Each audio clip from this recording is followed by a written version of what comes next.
ये हनुमान गंगाराम बिश्नोई है, जो सदरामबेरी का निवासी। सेड़वा में ई मित्र की दुकान है और ई मित्र पे बहुत सारे ग्राहक आते रहते हैं।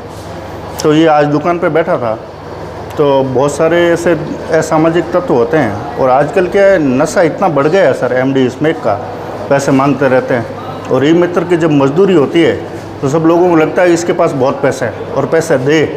ये पैसे देने के लिए तो अब कौन देगा? मजदूरी के पैसे कोई देता है क्या? कोई नहीं देता है। तो ये मना कर दिया इसने, कभी मैं कोई पैसे वैसे नहीं दूंगा।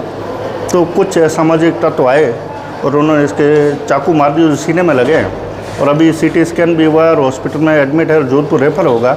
अभी खतरे में है, खतरे के निशान में है। डॉक्टर ये बता रहे कि अभी खतरा है, हार्ट और फेफड़ों के बीच में कई चाकू के निशान लगे हुए हैं और घाव। जब आप जोधपुर जाएंगे, देखो, ईश्वर से तो हम प्रार्थना करते हैं कि आदमी की ज़िंदगी बचे, पर तो अभी हमें नहीं लग रहा है कि इसकी ज़िंदगी बच सके।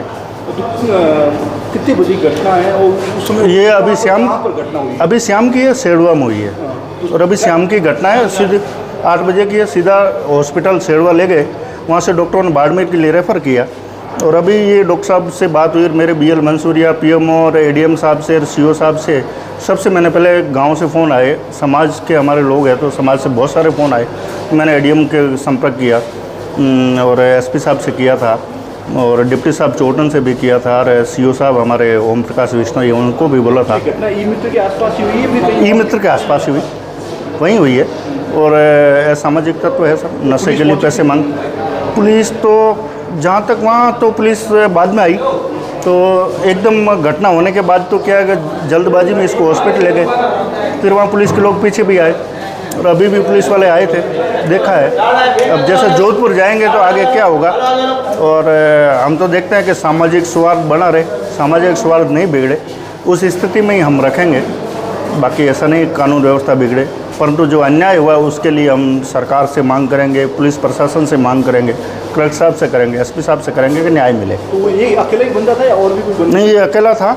सामने वाले एक दो, वो चाकू मारा वो तो एक था, मैं वहाँ मौजूद नहीं था, परंतु वहाँ जो मेरे करीबी बंधु थे उन्होंने बताया था 1 2 3 लोग पीछे भी भीड़ में थे, पता नहीं चला उसको। ये अकेला था, परंतु 2 3 लोग और भी हो सकते हैं। चाकू जब मारा वो अकेला था, पीछे थे वो अड़ोस पड़ोस के लोगों ने कहा 2 3 लोग और थे, अब पता नहीं कौन थे। ये तो अब हाँ, नशे के बिना तो ऐसा घटना हो ही नहीं सकती सर। ये तो अपनी दुकान पे बैठा है और नशे के पैसे मांगते हैं लोग, रोज़ मांगते हैं। आजकल ये नशा इतना हो गया सर कि ये 1000-2000 रुपये के बिना दिन नहीं निकलता।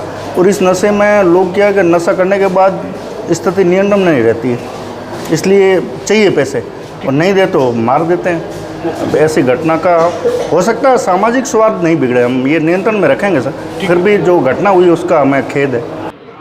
सेड़वा से कोई व्यक्ति है जिन पे चाकू घोंपने की कोई घटना थी, वो अभी इमरजेंसी में भर्ती है। तो अभी जांच चल रही है इंटरनल ब्लीडिंग की क्या स्थिति है, आगे रेफ़र की ज़रूरत है या नहीं है। इंटरनल ब्लीडिंग की जांच के बाद में अगर ज़रूरत होगी तो फिर PMO साहब और हम देखेंगे कि क्या स्थिति। अभी स्थिति क्या है आपको पास? क्या अभी किसके द्वारा इनके ऊपर हमला किया गया? नहीं, हमला की कोई जांच नहीं है अभी। तो वो जो इमरजेंसी, मेडिकल इमरजेंसी है उसकी बात हो रही है, तो वो अभी जांच चल रही है। अगर ज़रूरत लगेगी कि उन्हें रेफ़र करना है तो आधे घंटे में कर देंगे।